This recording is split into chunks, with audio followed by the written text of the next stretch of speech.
হচ্ছে causes of hoarseness of voice. সেখানে আমার কাছে কী কী আছে, প্রথমটা হচ্ছে চেঁচানো, ঠিক আছে। তো ফোর্সফুল শাউটিং যদি হয় সেখানে আমার একটা হেমারেজ হবে।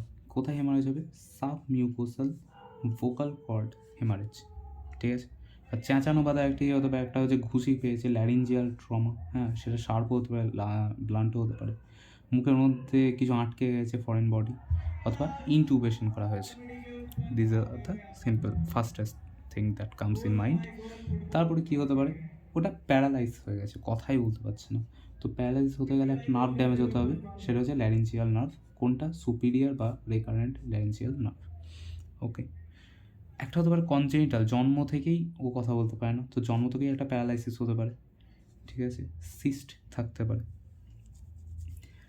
এবার তার কোথায় আরও কিছু প্রবলেম হতে পারে, যেমন কি থাইরয়েডের সমস্যা হতে পারে, হাইপোথাইরয়েডিজম, মায়াস্থেনিয়াস গ্রেভিস, এইগুলো হতে পারে। নেক্সট কি, শুরু থেকে বলা যায়, একটা হচ্ছে ইনফেকশন, কোনো রোগ হয়েছে, যেমন ভাইরাল ল্যারিঞ্জাইটিস হতে পারে, হুপিং কফ, ডিপথেরিয়া, এইগুলো। অথবা ক্রনিক ল্যারিঞ্জাইটিসও হতে পারে। ক্রনিক কখন কখন হবে? যখন দীর্ঘদিন ধরে স্মোক করছে, অকুপেশনাল হতে পারে, স্টেরয়েড নিলে হতে পারে, সিফিলিসে হতে পারে, টিউবারকিউলাস হতে পারে, লেপ্রোসিতে হতে পারে। ওকে। নিওপ্লাজম কি? নিওপ্লাজম হচ্ছে প্যাপিলোমা, সার্কোমা, ক্যান্সার, হেমানজিওমা।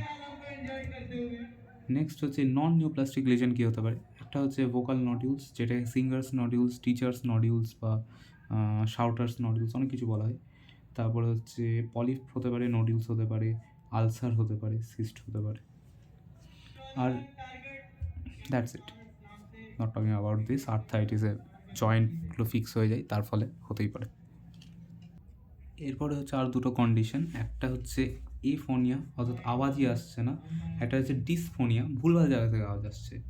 তো কোত্থেকে? ভেন্ট্রিকুলার ডিসফোনিয়া মানে হচ্ছে ভেন্ট্রিকুলার ফোল্ডস থেকে সাউন্ডটা তৈরি হচ্ছে instead of the true vocal chords. তা ট্রু ভোকাল কর্ডস থেকে সাউন্ড আসছে না, তো ভেন্ট্রিকুলার ফোল্ডকে বলা হচ্ছে ফলস ভোকাল কর্ড। তার ফলে কী হবে? একটা রাফ লো পিচ আনপ্লেজেন্ট ভয়েস তৈরি হচ্ছে। এটা কখন হতে পারে? এটা দুটো কারণে হতে পারে, একটা দুটো। তো প্রথমটা হচ্ছে সেকেন্ডারি টু ট্রু কর্ডের ডিসফাংশন। ট্রু কর্ডগুলো খারাপ হয়ে গেছে, তাদের প্যারালাইসিস হয়েছে, ফিক্সেশন হয়েছে, বা সার্জিক্যালি তাদেরকে কেটে বাদ দেওয়া হয়েছে, বা টিউমার হয়েছে, তার ফলে সেকেন্ডারি ফলস ভোকাল কর্ডরা তার জায়গাটা নিয়েছে। অথবা আরেকটা হতে পারে সাইকোজেনিক ফাংশনাল টাইপের। এখানে কী হয়? ল্যারিংসটা নর্মাল আছে, বাট কোনো সাইকোলজিক্যাল কারণের জন্যে ভয়েসটা প্রবলেম করছে। এবার ওটা আমি কী দেখবো? আমি দেখবো ইনডাইরেক্ট ল্যারিঙ্গোস্কোপি দিয়ে। আমি সেখানে ফলস কর্ডদেরকে আমি ফুল দেখতে পাবো যে তারা আছে কি না, partially or fully approximate, obscuring the true cord during phonation. তাহলে ট্রিটমেন্ট কি? যদি secondary to true cord dysfunction হয়, তাহলে এটা difficult to treat due to underlying cause.